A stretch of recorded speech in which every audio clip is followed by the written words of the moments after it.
Rach, you were in Ireland last week to watch the girls in green beat Slovenia 1-0 in their final Nations League game. Slovenia finished top of the group, sadly, because of that 4-0 win over Ireland back in February. But what did you kind of make of that performance, Rach? Well, it was my first time in Páirc Uí Chaoimh, which is a very lovely ground in Cork. So that was a really nice experience. I was actually equal parts pleased and equal parts frustrated. Pleased because it was probably Ireland's best performance under Ward. Mm-hmm. Frustrated because they actually could have and should have won the game by 4. Mm-hmm. They were creating enough. They were dominating possession enough. They were in Slovenia's half enough. Don't get me wrong, I got nervous every time Slovenia went the other direction because Ireland's back line has been a bit wobbly under Carla, but they held their own. They, didn't allow them to score any goals, and I just thought it was frustrating that we didn't score more because we really should have. And I think perhaps missing that key, and look, Ciara Caruso is normally that key player, that dogged player in the box, but it was games like that where you realised how much we were missing the likes of Julianne Russell. Some youngsters playing, I thought Murphy did well, but a lot of just sending crosses into the box. It reminded me a bit of Arsenal. It was just like rinse and repeat, cross into the box, nobody's there, hold the run for a second, nope, I'm going to cross the ball. Oh, it's been blocked, it's been saved. And it was bodies on the line for Slovenia at times, and the longer the game went on, the less likely it felt like Ireland were going to score, despite kind of knocking on the door. Well, there was a couple of very significant things in this game because it was also Louise Quinn's final game in an Ireland shirt. 122 caps. I mean, Rach, give us your reflections on an incredible international career. Lou, one of my faves. Hold on. Sorry, I'm not getting upset. I just have a rock in my throat. It's all right, lad. If you need some time to get those tears out, it's fine. Lou, one of my faves.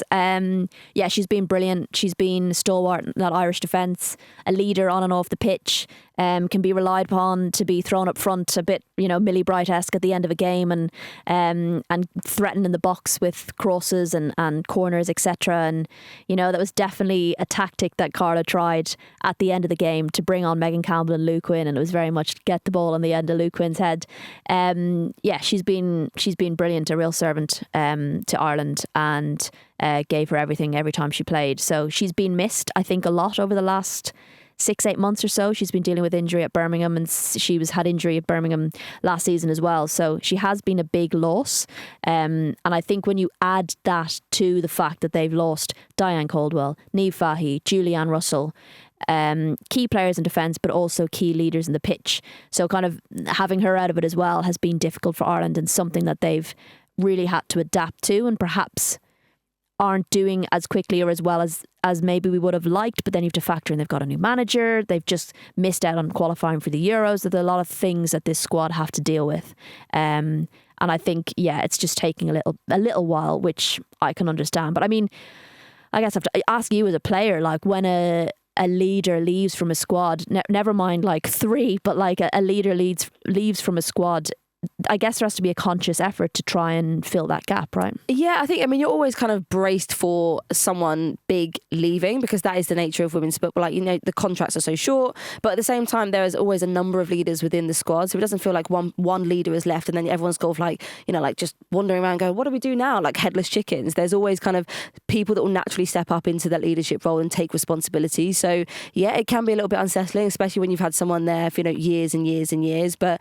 you also appreciate, I think, with football that you need that refresh, you need that kind of regeneration, that new blood, that new energy, that new leadership, like you have with new managers that come in. There's a different way of doing things, there's a different style, but as long as you're heading in a positive direction, it's generally seen as quite a positive thing. And you can just reflect back on the career, what they've achieved, the experience in that time that you had with them. So I think more than anything else, it's a positive. I think when someone like that leaves their career in a way they wanted to after having such an impact on the game. And I wouldn't be surprised, and I think Carla Ward has alluded to it a little bit, is keeping some of those heads in and around the squad in a variety of different ways to keep hold of that leadership and that experience as well, to help that transition. But I mean, it's interesting. It's a bit like, you look at England losing some of those key players, and perhaps the impact. But maybe it's different for Ireland because it feels like the majority of those 3 of them are key defensive midfielders and key defensive players, and we are a squad who more often than not has to defend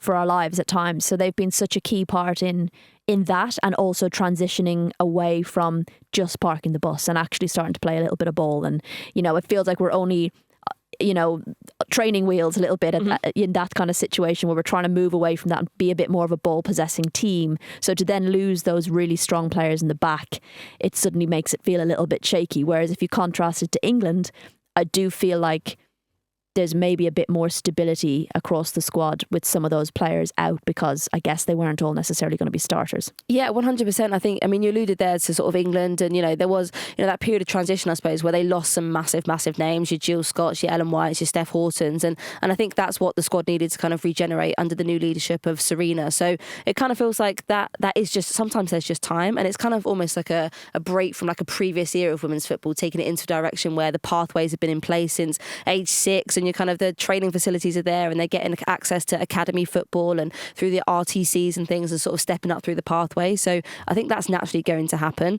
But getting back to Ireland, they now face Belgium in a promotion relegation playoff later this year. Belgium finished third in England's group, of course. I mean, that's a pretty decent matchup, Rach. Yeah, I think it was like Austria, Iceland, Denmark, or Belgium. None of them are great.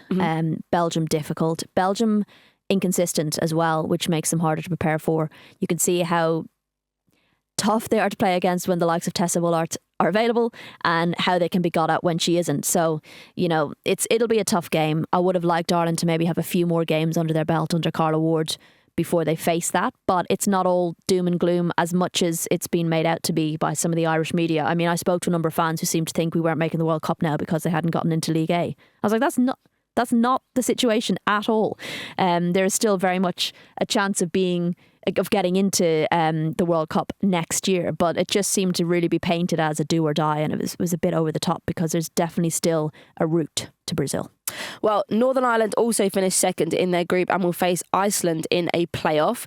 We touched on this previously, but it is worth a reminder. And please get your Rain Man hats on, because this is where it's going to get techie. If Ireland beat Belgium, or if Northern Ireland beat Iceland, they'll be in League A for qualification for the 2027 World Cup. It will be structured just like the Nations League with groups of 4. The advantage of being in League A is that the winners of each group qualify directly for Brazil, while the teams finishing second and third will play the 6 winners and 2 best ranked runners-up in League C in a World Cup qualification playoff. The 4 fourth placed League A teams and 4 League B group winners will be drawn into 8 ties against the teams that finish second and third in the League B groups. Did you get that? Basically, there's a safety net in League A. So even if you come last, you've still got the option of a playoff. You're still safe. Yeah, there's still hope. That's the beauty of League A. Even League B finishing, there's still a bit of a safety net. Finishing first, second or third, there's still a route to the World Cup. So it kind of, there's a lot of safety nets essentially. You're not out until you're literally out. Ireland will face the US in 2 friendlies later in June, before that big playoff against Belgium in October. Interestingly, there has been discussions around giving players breaks. Carla Ward has been quite concerned about a number of players who've played so many minutes. I think Katie McCabe, and I'm sure I'll be corrected if I'm wrong, but I'm pretty sure Katie McCabe has played the most amount of minutes for club and country than any other player in Europe, like over 4,000 minutes or something like that. But I would be surprised if she went to the US, if I'm totally honest. I'd be surprised if a lot of the senior players went to the US, which is difficult for Carla because she wants to play the big games. She wants to challenge this team against big teams so that they can see the gap, they can see where they need to work on, but that's difficult to do if you're not playing your best team. So, but equally, she recognises the need for rest for players. I love that from Carla. Always looking out for player welfare and mental health.